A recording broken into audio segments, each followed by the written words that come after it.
Hello नमस्कार दोस्तों, आप सभी का मोस्ट वेलकम हमारे यूट्यूब चैनल स्टडी मोबाइल में। इस वीडियो में हम बात करेंगे दोस्तों चित्रकला। जो UP TGT PGT RPS NUSI कोई भी एग्ज़ाम दे रहे हो आप, तो स्पेशल टीजीटी पीजीटी के अंदर आए हुए ओल्ड पुराने क्वेश्चनों के बारे में चर्चा करते हैं। ये जो क्वेश्चन है ना दोस्तों, एक क्वेश्चन कम से कम 3 या 4 बार रिपीट हुआ एग्जाम में, ऐसे क्वेश्चन मैं इस वीडियो के माध्यम से आप लोगों के साथ शेयर कर रहा हूं। तो हर एक वीडियो के अंदर 50 या 45 क्वेश्चन होते हैं दोस्तों। ये जो सीरीज़ नंबर 5 है, इससे पहले इस प्रकार की 4 सीरीज़ें और बना चुका हूँ। Series number 1, 2, 3, 4। अगर वो नहीं देखी है तो इस वीडियो के नीचे जाइए और डिस्क्रिप्शन को ओपन कीजिए और वहाँ जा कर के सीरीज़ नंबर 1, सीरीज़ नंबर 2, वहाँ पर लिंक मिल जाएगा। वहाँ से क्लिक करके जो बाकी के 4 सीरीज़ है वो आप देख सकते हो। तो चलिए बिना समय गवाते वीडियो शुरू करते हैं। अगर ये वीडियो पसंद आता है तो लास्ट में जाते जाते वीडियो को लाइक जरूर करके जाएं। भाई देखिए, लाइक करने का आपका कोई खर्चा नहीं है, ना कोई पैसा लगता है, ठीक है। और ये मैं वीडियो बना रहा हूँ तो आप लोगों से कोई भी प्रकार का पैसा नहीं ले जा रहा। और सब्सक्राइब जो बटन है ना, उस पर क्लिक कर दो, है ना। अभी तक नहीं किया, आप जो देख रहे हो ना, मेरी बात सुन रहे हो, कर दो, अभी कर दो, ठीक है। पहले सब्सक्राइब कर दो, फिर आगे वीडियो देख लेना। देखो, सब्सक्राइब करोगे तो आपको कोई ज़्यादा नुकसान नहीं होने वाला है, बल्कि आपको फ़ायदा ही होगा। देखिए, मेरे सब्सक्राइब बढ़ेंगे, मुझे लाइक ज़्यादा आएंगे तो मुझे अच्छा लगेगा। तो देखो, फिर मैं जाहिर सी बात है वीडियो अच्छी और बनाने की कोशिश करूँगा। और अगर आप मुझे डीमोटिवेट करोगे, है ना, सब्सक्राइब नहीं करोगे, तो फिर मैं वीडियो बनाना कम हो जाती है मेरी रूटीन। आपने देखा होगा, ये चीज़ नोटिस की होगी ना। तो वही चीज़ें होती है। तो आप लाइक कर दो और सब्सक्राइब कर दो चैनल को। हाँ, पैसे लग रहे होते हैं ना, तब नहीं करना चाहिए। देखो, इसमें कोई खर्चा तो है नहीं हमारा, ना आपका फ़ोन हैंग होने वाला। तो चलिएगा, यहाँ पर पहले क्वेश्चन देखते हैं आज की क्लास का, कि गोथिक कला में विकास हुआ था। बात करते हैं कि गोथिक जो शैली हमारी, उसके अंदर विकास हुआ था। तो रंगीन कांच की खिड़कियों का, मणिकोट्टिम का, पुस्तक चित्र का या पट्टिका चित्र का। देखिए, गोथिक शैली क्या चीज़ होती है। गोथिक जो होता है, गोथिक का मतलब होता है दोस्तों ऊंचे तीखे मेहराब युक्त जो भवन है। इस प्रकार जो भवन होते हैं लंबे लंबे, यहाँ पर ऐसे भवन बनाए जाते हैं। अपने पेंटिंगें देखी होगी जिसमें लंबी लंबी छतें, इस प्रकार के भवन बने होते हैं। इन भवनों को देखने से ऐसे लगता है ये 2 मंजिला है, बट होते 1 मंजिला ही है। इस प्रकार की शैली होती है, उसे गोथिक कला कहा जाता है। उसके अंदर क्या आता है, जो मकानों के अंदर जो खिड़कियाँ होती है ना, खिड़कियाँ, उसके अंदर क्या है, रंगीन कांच जुड़े जाते हैं टुकड़ों में, ताकि अगर बाहर से सूर्य की रोशनी से या फिर अंदर कोई लाइट जलाते हैं ना, तो रोशनी से उसमें प्रकाश अंदर पार पार होता है ना उससे, तो वो रंगीन शीशों से क्या है, उसमें रंगीन दृश्य नज़र आता है, रूम के अंदर डेकोरेट हो जाता है, इसलिए वो लगाए जाते थे। तो यहाँ पर पहला ऑप्शन आपका राइट हो जाएगा, रंगीन कांच की खिड़कियाँ। नेक्स्ट प्रश्न देखते हैं, रंगीन कांच की खिड़कियों की कला किस रूप में प्रारंभ हुई। तो रंगीन कांच की खिड़कियों की जो कला है वो किस रूप में प्रारंभ हुई थी दोस्तों। तो यहाँ पर जो आपका राइट आंसर हो जाएगा, क्या हो जाएगा आपका, गोथिक के अंदर गोथिक आ जाएगा। वैसे बाइजेंटाइन होना चाहिए, बट यहाँ ऑप्शन के हिसाब से गोथिक आ जाएगा, ठीक है। और ये दोस्तों पीजीटी 2013 के अंदर आया, ऊपर वाला भी पीजीटी के अंदर आया हुआ है 2004 में। नेक्स्ट प्रश्न देखिएगा, रंगीन कांच की खिड़कियों में रंग प्रयोग होता है। रंगीन कांच की जो खिड़कियाँ होती हैं उसमें रंगीन शीशे लगाए जाते हैं, तो उनके ऊपर रंग जो है वो किस प्रकार का इस्तेमाल होता है। देखिए, जो हमारे आदिकाल प्रागैतिहासिक काल था, प्राचीन गुफाएं जो मिली है, उसमें अगर बात करते तो खनिज रंग थे। एक्रेलिक दोस्तों ये आधुनिक तकनीक हो गई। तो यहाँ पे ऑक्साइड जो रंग होते हैं ना, ये कांच की खिड़कियों के जो है ना, उन पर काम में लिया जाता है। कौन सा रंग हो जाता है दोस्तों, ऑक्साइड रंग। यहाँ पर ऑप्शन नंबर 4 जो है आपका राइट आंसर हो जाएगा, ठीक है। इससे पहले जो क्वेश्चन है, देखिए, रंगीन कांच की खिड़कियाँ संबंधित है, पीजीटी 2005 के अंदर आया हुआ गोथिक के अंदर, वो मैंने यहाँ पर टाइप नहीं किया है। और एक क्वेश्चन ऐसा भी था कि निम्नलिखित में कौन सी रंगीन कांच की खिड़कियों की कला अस्तित्व में आई, तो गोथिक आई, वो पीजीटी 2000 के अंदर था। यानी वो क्वेश्चन कम से कम 4 या 5 बार घुमा फिरा के एग्जाम के अंदर आया हुआ। अगला प्रश्न देखिए, स्टैंड ग्लास विद्या किस युग में विकसित हुई। स्टैंड ग्लास विद्या जो है किस युग में विकसित हुई, तो दोस्तों गोथिक युग में। तीसरा ऑप्शन, ग्लास की बात हो रही है ना, यहाँ पर स्टैंड ग्लास की बात हो रही है, जो शीशे है ना रंगीन, उनकी बात हो रही है। अगला प्रश्न देखिए, अंतर्राष्ट्रीय गोथिक शैली का स्थापत्य पाया जाता है। अंतर्राष्ट्रीय गोथिक शैली का स्थापत्य पाया जाता है, तो देखिए इंग्लैंड हो गया आपका, यहाँ पर इंग्लैंड भी होता है, इटली भी है, फ्रांस भी है, जर्मनी है। इन सभी जगह गोथिक शैली का स्थापत्य, यानी गोथिक शैली में बने हुए कोई ना कोई स्थापत्य मिलते हैं। वहाँ पर भवन हो गए, चाहे गिरजाघर हो गए, है ना, तो ये सारे वहाँ मिलते हैं। तो उपयुक्त तो सभी यहाँ पर राइट आंसर हो जाता है। अगला प्रश्न देखिए, गोथिक कला शैली मुख्यतः है, क्या शैली है भाई, चित्र शैली है, मूर्ति शैली है, या स्थापत्य है, या फिर कोई और है। तो देखिए गोथिक शैली मैंने आपको बताया था ऊंचे तीखे मेहराब युक्त भवन बनाना, तो भवन महल ये मंदिर ये सब बनाना क्या होता है भाई, स्थापत्य कला होता है, जिसे वास्तुकला भी कहते हैं। तो क्या आ जाएगा, ऑप्शन नंबर 3 आ जाएगा आपका स्थापत्य कला। प्रश्न नंबर 7 देखते हैं, गोथिक स्थापत्य शैली का प्रमुख निर्देशन है। गोथिक स्थापत्य कला का जो शैली है उसका प्रमुख निर्देशन कौन था दोस्तों, तो वो था कैथेड्रल। कौन था, चार्टेस कैथेड्रल, जिनका कौन था प्रमुख निर्देशन था। सॉरी यहाँ पर मिस्टेक हो गया भाई, देखिए गोथिक शैली मुख्यतः है, यही ऑप्शन जो है यहाँ पर स्थापत्य शैली आ जाता है, गोथिक शैली मुख्य निर्देशन था।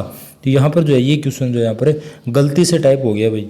यहाँ पर क्वेश्चन आना क्या चाहिए था, जो इंग्लैंड जर्मनी इटली दे रखा है ना, यहाँ क्या आना चाहिए था कि गोथिक कला शैली, गोथिक कला शैली आगे आना चाहिए। गोथिक कला शैली जो है मुख्यतः है, देखिए अंतर्राष्ट्रीय गोथिक शैली जो क्वेश्चन कराया था ना, वो यहाँ पर उसके ऑप्शन जो है यहाँ पर टाइप हो गए हैं, तो ये यहाँ पर ऑप्शन हटा दीजिएगा। गोथिक स्थापत्य शैली प्रमुख निर्देशन है, यहाँ पर देखिए ऑप्शन दिए होते हैं, तो जिनमें यहाँ पर राइट आंसर जो है आपको मैं बता देता हूँ। कोई अगर लिख भी रहा है नोट भी कर रहा है तो उसके लिए चार्टेस कैथेड्रल, चार्टेस कैथेड्रल जो है इनका नाम आता है, जो गोथिक शैली प्रमुख निर्देशन थे। कौन थे, प्रमुख निर्देशन। गोथिक कला शैली मुख्यतः है, तो गोथिक कला शैली जो है मुख्यतः क्या चीज़ है भाई, तो आप सभी को पता होगा गोथिक कला शैली जो है स्थापत्य शैली है। ये देखो वो क्वेश्चन जो पहले गलत टाइप हो गया वही क्वेश्चन दोबारा आ गया यहाँ पे सही तरीके से, ठीक है, वो कोई मिसप्रिंटिंग होगी। ये गोथिक स्थापत्य शैली का प्रमुख निर्देशन ये था चार्ट कैथेड्रल, तो देख रहे टाइप कर लेना। इटली के गोथिक काल के चित्रकारों में प्रमुख कलाकार कौन थे भाई, पूछा है कि इटली के गोथिक कलाकार जो थे ना उनमें से प्रमुख कलाकार का नाम बताना है आपको, तो वो थे जियोत्तो। कौन थे, जियोत्तो थे जो इटली के थे। अगला प्रश्न देखिएगा, गोथिक कला के विकास में प्रमुख कारण कौन कौन से थे, यानी गोथिक कला शैली का विकास हुआ उनके प्रमुख कारण बताना है क्या थे। तो देखिए इसमें क्या है कि कलाकारों का एक समूह था, धर्म था और नई चेतना यानी नया जो विकास करना था धर्म के प्रति थी, क्या धर्म से संबंधित थी। यहाँ पर ऑप्शन नंबर 3 हो जाता है। गोथिक वास्तुशिल्प कौन सी शताब्दी में अधिक प्रचलित हुई थी, तो गोथिक जो शिल्प है ना ये दोस्तों कौन सी शताब्दी के अंदर हुई थी। यहाँ पर देखिए यहाँ पर जो क्वेश्चन है इसमें ऑप्शन में गलत है, ये आया हुआ एग्जाम में है, पीजीटी 2000 में आया था और ये क्वेश्चन वहाँ पर डिलीट हुआ था क्योंकि इसमें ऑप्शन गलत दिए हुए थे। गोथिक शैली का जो प्रारंभ जो है ना वो हम मानते हैं दोस्तों 12वीं शताब्दी में। कब, 12वीं शताब्दी के अंदर गोथिक शैली का जो प्रारंभ होता है और 14वीं शताब्दी के अंदर वो है चरमोत्कर्ष पर यानी अपने उत्कर्ष काल पर आ जाती है, यानी सर्वाधिक जो उन्नति होती है ना, सर्वश्रेष्ठ जो पनपती है वो 14वीं शताब्दी के अंदर आ जाती है। बाकी 12वीं शताब्दी में जो है गोथिक कला का जो है शुरुआत होता है, ठीक है। अगला प्रश्न देखिएगा, किस काल में आंतरिक एवं बाह्य सज्जा के साथ विचार किया गया। तो यहाँ पर जो आपका गोथिक काल के अंदर यानी किस काल में, गोथिक काल में आंतरिक और बाह्य सजावट यानी मकानों के अंदर भी सजावट करना और बाहर भी सजावट करना रंगीन शीशे लगा करके, इस प्रकार का विचार गोथिक काल के अंदर था। नुकीले मेहराब वाले भवनों का निर्माण किस युग में हुआ, तो ये गोथिक में हुआ। दोस्तों आपको बताया था कि गोथिक शैली का मतलब, गोथिक का मतलब ये होता है ऊंचे तीखे नुकीले मेहराब युक्त भवन, ठीक है। चलिएगा अगला प्रश्न देखिए दोस्तों, गोथिक शैली के स्थापत्य का जन्म इससे हुआ, यानी गोथिक शैली जो स्थापत्य जो वास्तुकला है उसका जन्म है वो किससे हुआ था। तो यहाँ पर देखिए डेनिस का गिरजाघर जो है सेंट डेनिस का क्या है गिरजा, सेंट डेनिस का जो गिरजा है ना वहाँ से शुरुआत होती है। गोथिक शैली का जो प्रारंभ है वो 12वीं शताब्दी में होता है। पेरिस के बाहर एक बनाया गया था, निर्मित किया गया था, सेंट डेनिस का एक चर्च बनाया गया था, है ना, वहाँ से शुरुआत होती है 12वीं शताब्दी में। पहला यही उदाहरण मिलता है गोथिक शैली में बना हुआ। गोथिक युग की मूर्तिकलाओं का उच्चतम शास्त्रीय रूप कहाँ पाया जाता है। तो देखिए गोथिक युग में जो उच्चतम शास्त्रीय रूप है ना मूर्तिकला का, तो वो कहाँ पाया जाता है, रेम्स का गिरजाघर में। कहाँ, रेम्स के गिरजाघर में। अगला प्रश्न देखिए, गोथिक काल के किस चित्रकार ने इंद्रधनुषी रंगों में चित्रण किया। देखिए गोथिक शैली के अंदर जो कलाकार थे उनमें से कौन से कलाकार है जिन्होंने यानी इंद्रधनुषी रंगों के रूप में जो है चित्रण किया था, तो वो था मास्टर ऑफ मोलिन्स। कौन थे, मास्टर ऑफ मोलिन्स थे। तो इंद्रधनुषी रंगों के अंदर यानी वेबजोर जो रंग थे उनका जो है चित्रण किया था। चलिएगा अगला प्रश्न देख लेते हैं, भारत में लघु चित्रों की शुरुआत किसने की? देखिए भारत के अंदर जो लघु चित्रों की शुरुआत है तो वो किसने की थी दोस्तों? देखिए लघु चित्र जो शैली है मध्यकाल की बात आती है। ये लघु चित्र शैली किस में आती है? मध्यकाल के अंदर, जिसमें पाल, जैन, अपभ्रंश, वहाँ से मध्यकाल के अंदर लघु चित्रों की शुरुआत होती है, छोटे छोटे चित्र बनना। तो यहाँ पर पाल शैली आ जाएगा सबसे पहले। तो लघु चित्रों की चित्र कहाँ से होती है? पाल शासकों द्वारा। अगला प्रश्न देखिए, सर्वप्रथम लघु चित्र किस पर बनाए गए? तो देखिए सर्वप्रथम लघु चित्र जो पाल शैली के अंदर बने हुए ना, तो किस पर बने हुए हैं? तालपत्र, या जिसको हम ताड़पत्र भी बोलते हैं। तो ऑप्शन नंबर 3 जो आपका सही आंसर हो जाता है। चलिए मित्रों अगला प्रश्न देखिए, भारत में सचित्र पुस्तकें सर्वप्रथम किस माध्यम पर बनी? भारत के अंदर सबसे पहले सचित्र जो पुस्तकें हैं ना, वो सर्वप्रथम किस पर बनी थी? तो यहाँ पर जो आपका राइट आंसर हो जाएगा दोस्तों, ताड़पत्रों पे। सबसे पहले देखिए ताड़पत्रों पर जो है, यहाँ पर देखिएगा ताड़पत्र, एग्जाम में इस प्रकार आता है आज के टाइम में, ताड़पत्र। ठीक है। अगला प्रश्न देखिए, पोथी चित्रण का प्रारंभ किस शैली में हुआ? तो पोथी चित्रण पाल शैली के अंदर हुआ था, आपको भी बताया था ना। तो किस शैली में हुआ था? पाल शैली के अंदर हुआ था। दूसरा ऑप्शन हो जाएगा। अगला प्रश्न देखिए, पाल शैली की संरक्षक कौन है? तो पाल शैली है तो दोस्तों पाल शासक ही होंगे, आप सभी को पता ही है। तो ये क्वेश्चन भी आया हुआ है दोस्तों, टीजीटी 2011 के अंदर आया हुआ है। अगला प्रश्न देखिए, पाल पोथी लिखा गया है, पाल पोथी। पाल पोथी चित्रों का विषय है। पाल पोथी के जो चित्र हैं उनका विषय बताइए भाई क्या है? जो पाल शैली है हमारी, तो उनमें चित्र बने हैं, उन चित्रों का विषय क्या रहा होगा? तो देखिए बुद्ध का जीवन चरित्र, क्योंकि पाल शैली है वो क्या है? बौद्ध है। पाल शैली क्या है भाई? बौद्ध धर्म से संबंधित है, तो इसलिए यहाँ पर बुद्ध के जीवन से संबंधित यहाँ पर चित्रण किया गया है। अगला प्रश्न देखिए, पाल युगीन पांडुलिपि चित्र अधिकांशतः आधारित है। पाल युगीन पांडुलिपि जो अधिकांश चित्र बने हुए ना, वो किस पर आधारित है भाई? तो ये बौद्ध धर्म पर आधारित है, क्योंकि पाल शैली क्या है? बौद्ध धर्म से संबंधित है। ये टीजीटी के अंदर आया हुआ क्वेश्चन है। अगला प्रश्न देखिए, प्राकृत चित्रकला में पाल चित्र की मुख्य विषय वस्तु क्या है? प्राकृत चित्रकला में पाल शैली की मुख्य विषय वस्तु क्या है भाई? तो ये देखिए राइट आंसर हो जाएगा बौद्ध है। यानी ऐसा ही क्वेश्चन घुमा घुमा के पूछा है। देखो पाल शैली के चित्रों का प्रमुख विषय क्या था? तो बौद्ध था। ये भी टीजीटी 2003 में आया था। पाल शैली में चित्रों का मुख्य विषय क्या रहा है? टीजीटी 2011 के अंदर आया, क्या रहा है? बौद्ध रहा है। और ये भी बौद्ध का आ गया। यानी इस प्रकार के क्वेश्चन है ना, 6 से 7 क्वेश्चन आए हुए हैं तक देखो, तो यानी बहुत बार क्वेश्चन रिपीट होते हैं। पाल चित्रकला किस प्रदेश की है? पाल चित्रकला किस प्रदेश की है भाई? तो पाल शैली जो ना बंगाल की है, मुख्य रूप से कहाँ की है? बंगाल की है। अगला प्रश्न देखिएगा, आरंभिक ग्रंथ चित्र किस पर बने हैं? आरंभिक ग्रंथ यानी स्टार्टिंग में जो ग्रंथ चित्रित किए गए थे, तो सबसे पहले स्टार्टिंग किस पे हुई थी? ताड़पत्रों पे हुई थी, पाल के अंदर। ऐसा ही क्वेश्चन एक और आया हुआ था टीजीटी के अंदर कि पाल पोथी चित्र बनाए गए हैं, तो ऑप्शन में था ताड़पत्रों पे।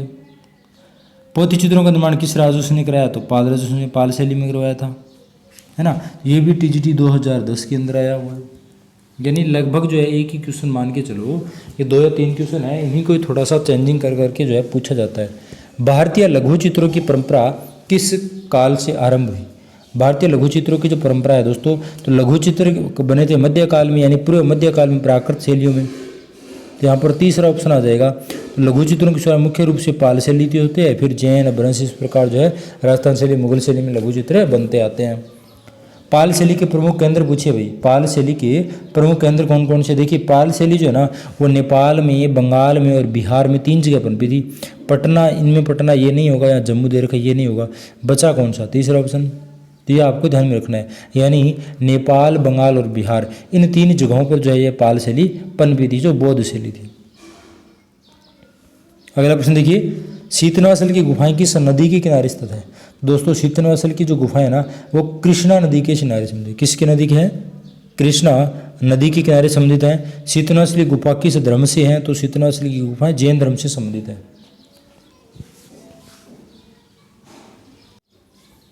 शीतनाशली गुफाएं किस नदी के किनारे पूछा है? तो कृष्णा नदी। और किस धर्म से हैं दोस्तों? तो जैन धर्म से संबंधित। देखिए शीतनाशल की गुफाएं एक जैन मंदिर है दोस्तों, इसको क्या है चट्टानों से काट करके बनाया गया है। और ये किस राज्य के अंदर आती है दोस्तों? तो ये तमिलनाडु के अंतर्गत आती है। तमिलनाडु के अंदर है दोस्तों, पादुकोटा स्थान है वहाँ पर जो है शीतनाशल गुफा है। शीतनाशल जो शब्द है इसका अर्थ क्या होता है? संतों का निवास स्थल। शीतनाशल का अर्थ क्या है भाई? संतों का निवास स्थल, ये शीतनाशल का अर्थ है। चलिए आगे क्वेश्चन देख लेते हैं। कि शीतनाशल गुफा किस राज्य में है? तो तमिलनाडु के अंदर है। गीत गोविंद और कल्पसूत्र किस धर्म की सचित्र रचना है दोस्तों?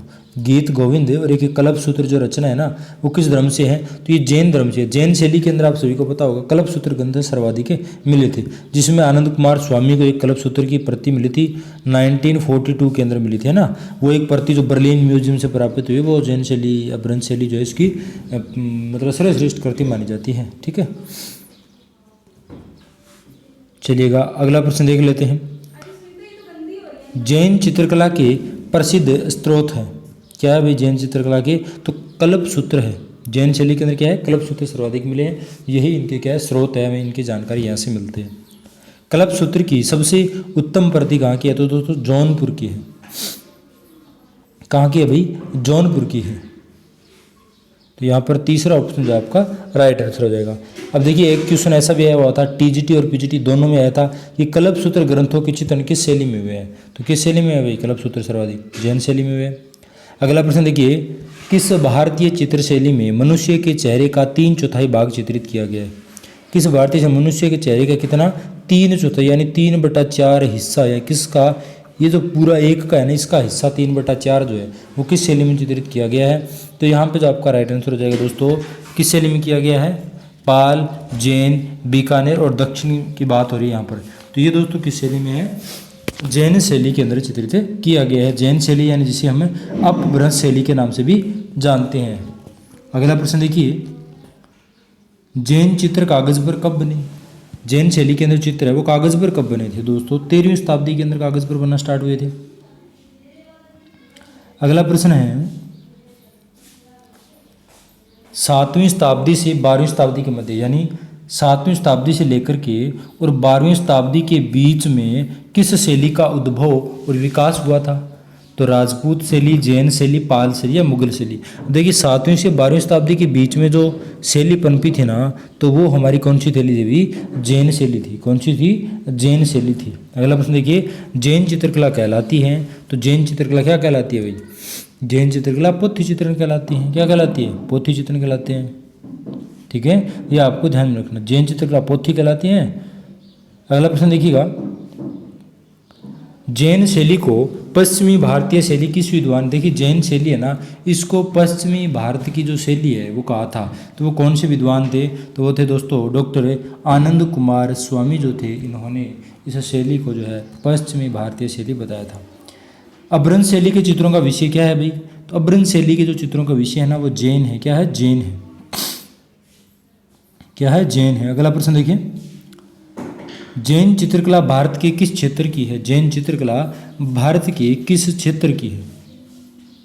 तो भारत के अंदर पूछा है कि जैन चित्रकला कौन से क्षेत्र में है दोस्तों?